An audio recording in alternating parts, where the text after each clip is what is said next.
ہر طرف اندھیرا چھایا ہوا تھا، خنکی بہت زیادہ تھی، جس کی وجہ سے ہر کوئی اپنے اپنے آشیانے میں دبکا بیٹھا تھا۔ چاند ستاروں کا دور دور تک کوئی نام و نشان نہ تھا۔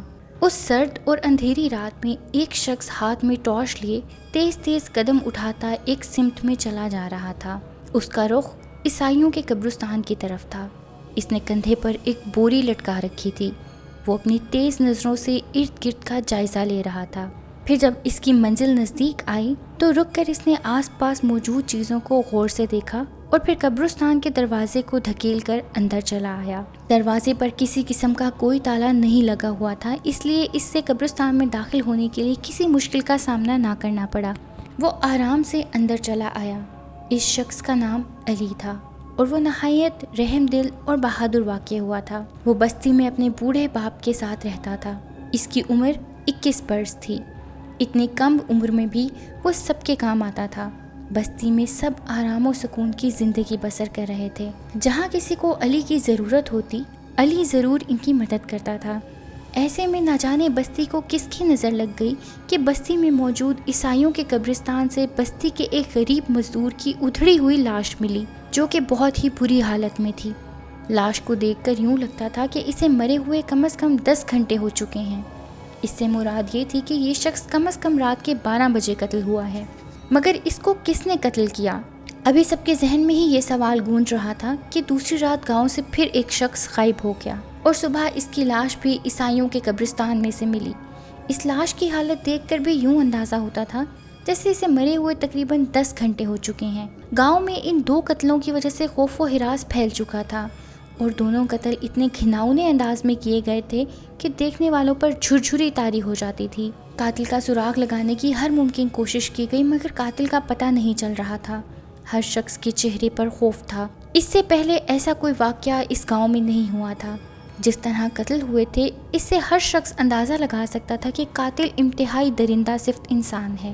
بھلا کوئی کسی کو اتنی بے دردی سے کیسے مار سکتا تھا؟ یہ یقیناً کوئی جنونی انسان تھا جس نے اتنی صفاقی کا مظاہرہ کیا تھا۔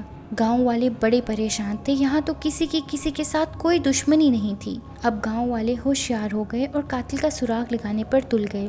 اگلی رات پھر ایک قتل ہو گیا۔ اس کی لاش بھی عیسائیوں کے قبرستان میں کچلی ہوئی ملی تھی۔ اب تو گاؤں میں خوف و ہراس پھیل گیا۔ ہر شخص کو اپنی جان خطرے میں لگ رہی تھی۔ ہر شخص کے دل میں یہ بات بیٹھ چکی تھی کہ کہیں اگلی باری اس کی نہ ہو۔ مگر کیا ہو سکتا تھا؟ لوگ سرے شام ہی اپنے گھروں میں دبک کر بیٹھ جاتے، کھڑکیوں اور دروازوں کو مضبوطی سے بند کر لیتے تھے۔ بچوں کو رات کے وقت باہر جانے سے روک دیا گیا۔ جو ہی رات کا اندھیرا پھیلتا پوری بستی پر سناٹا طاری ہو جاتا۔ گاؤں کی گلیاں سنسان ہو جاتی۔ لوگوں کے کان کسی آہٹ پر لگے رہتے کہ شاید ابھی کوئی دیوار پھلانگ کر ان کے گھر میں گھس آئے گا اور پھر بڑی بے دردی سے ان کا قتل کر دے گا۔ گاؤں کے نوجوان رات بھر ٹولیوں کی شکل میں بڑے بڑے ڈنڈے لے کر گاؤں کی گلیوں میں گشت کرتے، مگر اس سے کچھ بھی حاصل نہ ہو سکا۔ خوف و ہراس اپنی جگہ پر برقرار تھا۔ ہر شخص موت کے خوف سے گھبرایا ہوا تھا۔ نہ جانے اس گاؤں کو کس کی نظر لگ گئی تھی۔ پورے قصبے میں کسی میں اتنی ہمت نہ تھی کہ وہ رات قبرستان میں رہ کر قاتل کا سراغ لگائے۔ خیر اس طرح 2 دن تو خیر سے گزر گئے۔ تیسرے دن پھر گاؤں کا ایک شخص رات کو مردہ حالت میں اپنے بستر پر پڑا تھا اور گاؤں والے اس کی حالت دیکھ کر خوف زدہ ہو رہے تھے۔ آخرکار علی سے رہا نہ گیا۔ اس نے تمام قصبے والوں کو اکٹھا کیا اور کہا کہ میں آج رات قبرستان جا کر اصل قاتل کا سراغ لگاؤں گا۔ یہ سن کر تمام قصبے والوں نے اسے حیرت سے دیکھا، پھر سب نے مل کر اسے سمجھایا۔ رحیم چاچا بولے، ارے بیٹے، ایسے کام خطرناک ثابت ہوتے ہیں۔ سکینہ خالہ بولی، اپنے ارادے سے پیچھے ہٹ جاؤ بیٹا، کیوں اپنی زندگی کو خطرے میں ڈالتے ہو؟ مگر علی بہت ضدی تھا۔ اس نے اپنے باپ سے اجازت لی اور قبرستان جانے کی تیاری کرنے لگا۔ جب اپنے باپ کی دعائیں لے کر گھر سے باہر نکلا تو قصبے کے لوگ اس کے گھر کے باہر جمع تھے۔ وہ سب پھر سے علی کو سمجھانے لگے، لیکن علی نے ان سب کو یہ کہہ کر ٹال دیا کہ اگر میں فجر کے وقت تک واپس آ گیا تو ٹھیک، ورنہ سمجھ لینا کہ میرا حال بھی انہی 3 آدمیوں جیسا ہوا ہے جو مر چکے ہیں۔ یہ کہہ کر علی آگے بڑھ گیا۔ جیسے ہی وہ قبرستان کے صدر دروازے پر پہنچا تو جہاں اس نے آس پاس کی چیزوں کا جائزہ لیا، وہیں اس نے اپنے اوپر آیت الکرسی پڑھ کر پھونک لی۔ پھر جب وہ قبرستان کے اندر داخل ہوا تو اپنے قدموں کی آہٹ کے علاوہ اسے کچھ بھی سنائی نہ دیا۔ اس نے کندھے سے لٹکی بوری نیچے اتار دی اور اس میں سے پسٹل نکال کر چیک کرنے لگا۔ پسٹل پورے کا پورا لوڈ تھا۔ اس کے علاوہ اس کے پاس اضافی گولیاں بھی موجود تھیں۔ پھر اس نے کلائی پر بندھی گھڑی میں وقت دیکھا، 12 بجنے میں 10 منٹ باقی تھے۔ اس نے قبرستان میں موجود درختوں پر نظر ڈالی۔ تمام درخت اس وقت کسی دیو کی طرح لگ رہے تھے۔ پورے قبرستان پر سناٹا طاری تھا، اندھیرا سخت تھا اور رات بھی خنک تھی۔ علی کو سردی کا احساس ہو رہا تھا، مگر وہ ہر چیز سے لاپرواہ آگے بڑھتا چلا گیا۔ دور دور تک قبریں ہی قبریں تھیں۔ علی جب قدم اٹھاتا تو خشک پتے اس کے پاؤں کے نیچے آ کر چرچر کرتے تو عجیب طرح کی آہٹ پیدا ہوتی۔ علی بڑا بہادر لڑکا تھا، مگر خوف تو خوف ہی ہوتا ہے، وہ بڑے بڑے بہادروں کا پتہ پانی کر دیتا ہے۔ پھر علی تو صرف 21 سال کا نوجوان تھا۔ وہ بے خوف و خطر آگے بڑھنے لگا۔ وہ ٹارچ کی روشنی دور دور تک ڈال کر دیکھتا، مگر اسے سوائے قبروں کی کچھ اور دکھائی نہ دیتا۔ قبرستان میں ہر سو سناٹا طاری تھا۔ علی کبھی کبھی کسی درخت کے پیچھے بھی جھانک کر دیکھ لیتا۔ سرد ہوا کے ہلکے ہلکے جھونکے کبھی آتے تو علی کا جسم کپ کپا کر رہ جاتا۔ ہوا کے چلنے سے پتے اڑتے تو عجیب طرح کا شور پیدا ہوتا، ایسا لگتا جیسے کوئی دبے پاؤں چل رہا ہو۔ عجیب طرح کی آوازیں پیدا ہو رہی تھیں۔ علی کا دل اچھل کر حلق میں آ جاتا۔ وہ خوف کو جھٹک کر آگے بڑھتا۔ ہر آہٹ پر اس کا دل اچھل کر حلق میں آ جاتا۔ علی نے اپنے خوف کو دبانے کی بڑی کوشش کی۔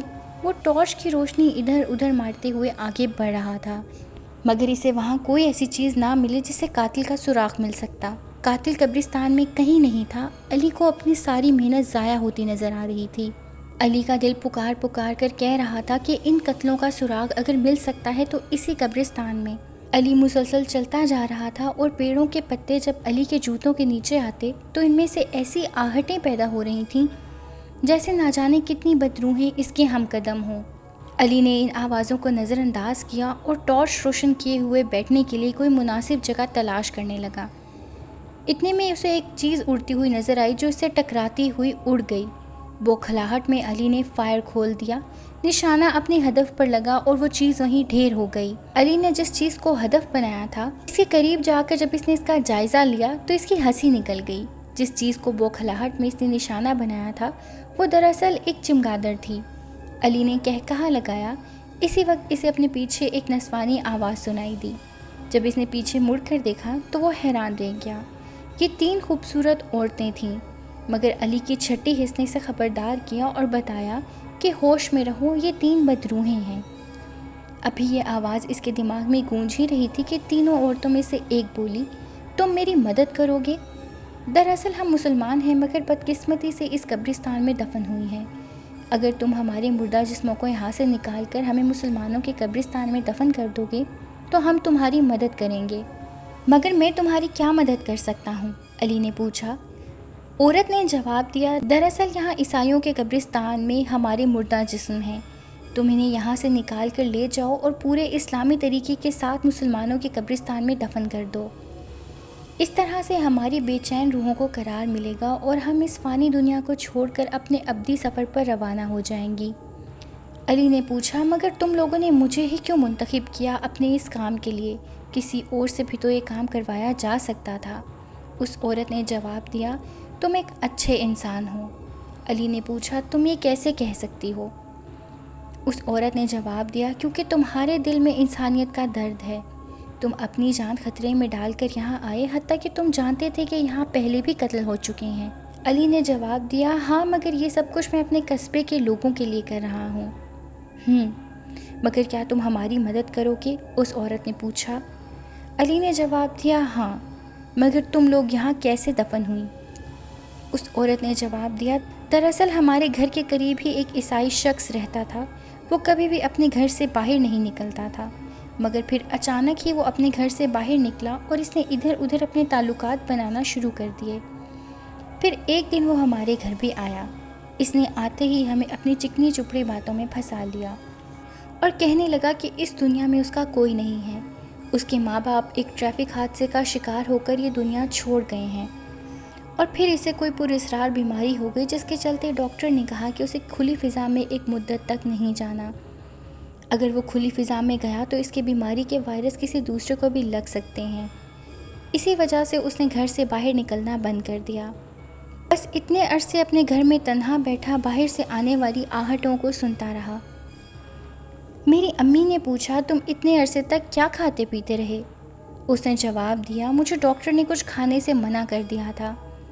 اس دوران میری خوراک صرف پانی ہی رہا، کیونکہ اگر میں پانی کے علاوہ کچھ کھاتا یا پیتا تو اس سے میری موت بھی ہو سکتی تھی۔ اس لیے اس دوران میں صرف اور صرف پانی پر گزارا کرتا رہا۔ مگر اب جب میں ٹھیک ہوں تو سوچا کہ اب باہر نکلوں اور زندگی سے لطف اندوز ہوں۔ امی نے کہا، ہاں یہ تو اچھی بات ہے کہ تم نے اب اپنی زندگی کے بارے میں سوچا۔ یہ سن کر وہ آدمی پر اسراریت سے ہنس دیا۔ پھر ایک دن ہم تینوں بہنیں اور امی ابو رات کا کھانا کھا کر فارغ ہوئے تھے کہ اچانک سے ہمارے گھر کی بجلی چلی گئی، اور پھر جب بجلی آئی تو سارا ماحول بدلا ہوا تھا۔ ہم قبرستان میں کھڑے تھے، ہر طرف موت کا سناٹا چھایا ہوا تھا۔ وہ شخص ہمارے سامنے کھڑا تھا۔ اس نے اس وقت ایک کالے رنگ کا لمبا چوغا پہن رکھا تھا اور اس کے ہاتھ میں ایک بڑی سی کھوپڑی تھی۔ اس نے میرے ماں باپ کی طرف اشارہ کیا تو وہ زمین پر گرے اور تڑپ تڑپ کر مر گئے۔ ہمارے اعصاب کو بھی اس نے مفلوج کر دیا تھا۔ ہم تینوں بہنیں بے بسی سے اپنی جگہ پر جمی کھڑی رہیں۔ پھر وہ شخص ہنسنے لگا اور کہنے لگا، مجھے کوئی پراسرار بیماری نہیں تھی، میں تو گزشتہ 10-12 سالوں سے اپنے گھر میں شیطان کی پوجا کر رہا تھا۔ مجھے اپنے آنگن میں شیطان کے قدموں کی آہٹ کا انتظار تھا، کیونکہ ان قدموں کی آہٹ سے مجھے شیطانی طاقتیں مل سکتی تھیں۔ پھر وہ خوش نصیب گھڑیاں آ گئیں جب میں نے اپنے آنگن میں شیطان کے قدموں کی آہٹ سنی۔ اس نے مجھے بہت سی طاقتیں دیں، مگر میری ان طاقتوں کی تکمیل تب ہی ہو سکتی تھی جب میں 3 ایسی بہنوں کو قربان کروں جو خوبصورت ہوں، چاند کی 14 تاریخ کو پیدا ہوئی ہوں، اس کے علاوہ ان میں 2-2 سال کا وقفہ ہو۔ میری تو خوش قسمتی ہے کہ تم بہنوں پر میری نظر پڑ گئی۔ تم ان شرائط پر پوری اترتی تھیں، میں نے تم لوگوں کو اپنی باتوں میں جکڑ لیا۔ اب تم میرے قبضے میں ہو۔ دیکھو، میں نے تمہارے ماں باپ کو بھی مار دیا ہے۔ اب میں شیطان کو بلاؤں گا اور اس کے سامنے تم لوگوں کی قربانی دوں گا۔ یہ کہہ کر اس نے الٹی سیدھی حرکتیں کرنا شروع کر دیں۔ پھر ایک دم سے جیسے پورے قبرستان میں بھونچال آ گیا، تب ہی وہ مردہ شکل ظاہر ہوئی۔ اسے دیکھتے ہی اس شخص نے، جو ہمیں اپنے جادو کے زور سے قبرستان میں لایا تھا، ہماری گردنیں ہمارے جسموں سے جدا کر دیں۔ مگر جب شیطان جانے لگا تو وہ شیطان کے آگے نہ جھکا۔ شیطان نے اس بات کا برا منایا اور اسے سزا دی کہ وہ آئندہ 100 سال تک مزید اس کی پوجا کرے۔ تب تک ہماری روحیں بھی یہاں بھٹکتی رہیں گی اور وہ مزید لوگوں کو بھی یہاں لا کر مارتا رہے گا۔ روح کی یہ بات سن کر علی بولا، کیا ہماری بستی کے لوگوں کو بھی وہی قتل کر رہا ہے؟ روح نے جواب دیا، ہاں۔ تو علی نے پوچھا کہ کیوں؟ اس روح نے جواب دیا، اپنی طاقت بڑھانے کے لیے۔ تو پھر اب میں اس کا خاتمہ کیسے کروں؟ علی نے سوال کیا۔ تم اگر ہمارے جسموں کو یہاں سے نکال کر لے جاؤ اور اسلامی طریقے سے دفن کر دو تو شیطان اس پر ناراض ہوگا اور اس کا خاتمہ کر دے گا، روح نے جواب دیا۔ علی نے کہا، ٹھیک ہے۔ تو روحوں نے اسے اپنی قبروں کے بارے میں بتایا۔ علی نے اللہ کا نام لیا اور ان بہنوں کے جسموں کو وہاں سے نکال کر لے گیا۔ جب وہ بستی میں پہنچا تو اس نے وہاں کے لوگوں کو سب کچھ بتایا۔ لوگ کیونکہ علی کی بات پر یقین کرتے تھے، کیونکہ وہ ہمیشہ سچ بولتا تھا، اس لیے سب نے اس کے سنائے ہوئے قصے کو سچ مان لیا۔ ان بہنوں کو مسلمانوں کے قبرستان میں دفن کر دیا گیا۔ اگلی رات بستی میں ایک جلتا بدن دیکھا گیا، جس کے بارے میں یہ سوچا گیا کہ یقیناً یہ اس جادوگر کا ہوگا جس کو شیطان نے ناراض ہو کر جلا دیا ہوگا۔ سچ ہے کہ برے کام کا برا نتیجہ ہوتا ہے۔